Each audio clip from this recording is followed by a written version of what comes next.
You're with us here on a fresh new edition of Midcap Radar. The market is really in a no man's kind of zone. 50 points down. We were down a lot more at one point over the last couple of hours. I mean, the market's been also pulled back to being absolutely flat. So it's neither here nor there. Financials are still the trouble spot. The Bank Nifty is down 1.5%. So that index continues to do significantly worse as compared to what the Nifty is doing. I'm Prashant, with me, my colleague Anisha. Hi, Anisha. Hi, Prashant. Good afternoon. Well, yes, the financials are underperforming. And if you look at the Indian markets as a whole, they are also underperforming the global peers. Because if you look at the European markets right now, they are trading with a gain of around 1.5%. And even the other Asian indices like Nikkei, etc., are still trading in the green. Now, you can argue that European markets have been having a bad week because they're down about 6 to 8%. But even then, the Indian markets are definitely underperforming today. We'll do one thing. We'll start up with the top headlines and then talk more about the market action. Nifty Sensex remain lower with banks leading the fall as government's fiscal packages fall short of expectations. Oil and metal stocks outperform as China surprises with higher than expected industrial growth.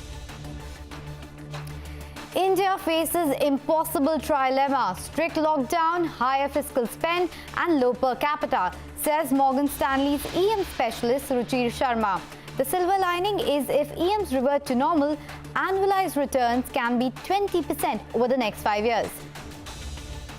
Only 80 to 90% of the economy may resume functioning over the next 3 to 4 months, says Neelkant Mishra of Credit Suisse. He expects that severe earnings downgrade for Indian companies might happen, adds that government needs to replenish the risk capital lost by the companies. Biocon is under pressure as numbers missed estimates. Revenue hit by a decline in the biologics segment. Escorts surges as positive management commentary indicates a recovery in tractor sales in Q2 FY21.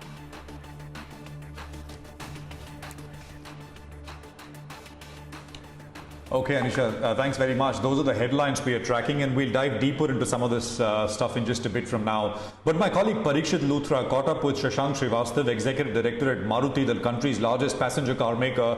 Let's listen in. Going forward, I think we will need to make the financing scheme definitely much more affordable. And I think there are many ways of doing that. First of all, you can have a step-up scheme, which means that initial payments of the EMIs are lesser, and as you go forward, then the step-up, the amounts get increased. Second, the tenure of the loans can be larger. Third is, which is very important, is also how much of the down payment has to be made for getting the finance. So I think on all these aspects, we are working with the banks, and already many of the banks which we have spoken to have already started those schemes, giving better tenure of the loans, step up or balloon payments. And thirdly, of course, very importantly, going forward, we will also have to see that the down payment has to be as little as possible. Remember, the interest rates of most of the banks have actually reduced about 35-40 basis points because of the repo rate reduction, which was to the extent of 75 BPS. Mr. Srivastav, tell us about the banks you are in conversation with right now, and is Maruti on the verge of rolling out a customer finance scheme, and what would be the contours of it, sir? No, listen, the consumer finance, the finance schemes are always there. It's not as if there is going to be a new or a finance scheme. And remember, there are different consumers with different needs. And the banks obviously offer different type of schemes to different profile of consumers with different credit histories or with different credit rating. So I think there's not going to be one common big scheme, but we have already as we speak, our consumers are availing of many of the different schemes which have been sort of tailor-made for their profiles with different banks. Right, but going forward, the kind of schemes that you're talking about, a step-up scheme, increasing the tenure of loans, as less a down payment as possible, these are things that Maruti would be introducing? Yes, we have already introduced, by the way. Even last year these were in place. But what I'm saying is probably now the need is felt even more because of this thing about coming out of the lockdown period. Okay. Now, last time when we spoke, sir, you said that Maruti Suzuki was transferring 800 to 900 crores to dealers to support them during this crisis.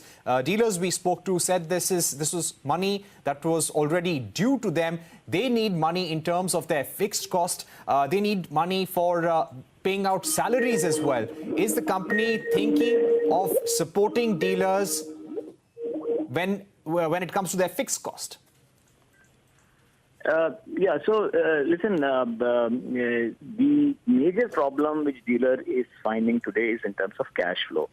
And cash flow problems come largely because the retails have actually stopped for the last 1.5 months. And we're just starting out of it now that the showrooms are opening and the retail starting. So when you talked about the money which Maruti Suzuki has actually transferred to the dealer, it is for helping them in the cash flows. So a lot of the money, whether it is a dealer reserve fund or it is incentive schemes or whatever, we have ensured that it is quickly given to the dealer and has been done already. And apart from that, Maruti Suzuki, of course, has given an interest support on the existing stock levels at the dealers. So for the lockdown period. So I think those are things which have probably helped the dealer to overcome their immediate issue of cash flows. And remember, as we talk, we have a very robust system of dealer model of profitability, because that is a prime concern for us. So it's not just about vehicle sales; it's also about service. It's also about accessories. It's also about Maruti Insurance, or it's also about financing. So all these things we are closely monitoring, and wherever help is required by the dealers, we are definitely doing that. Right. And going forward, is this number going to increase? Has the quantum of transfers to dealers increased over the last couple of weeks, sir? Where would it stand today? Actually, it is not a daily transfer that we do. It is in tranches. And yes, whatever is required, definitely we will be doing.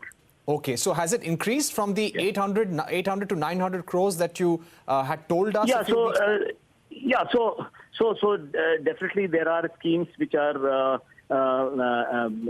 which become due as as time progresses, and therefore the transfers are obviously higher than the previous period.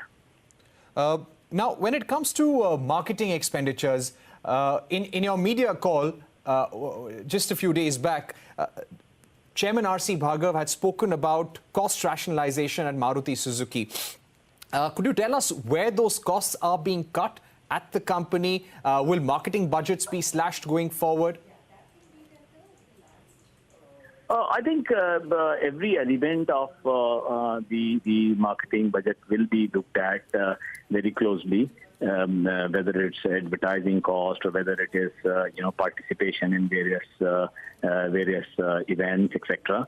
And yes, and also maximizing the potential of digital marketing, which is a little less extensive compared with the normal media. So definitely, all those cost elements will be looked at carefully, as any prudent OEM will do, and try to maximize the return on the investment that we make in the marketing area. Okay, so that's the word coming in from Maruti, that the biggest problem for dealers right now is the cash flow, and that the company is working with the banks to give better financing schemes to the dealers.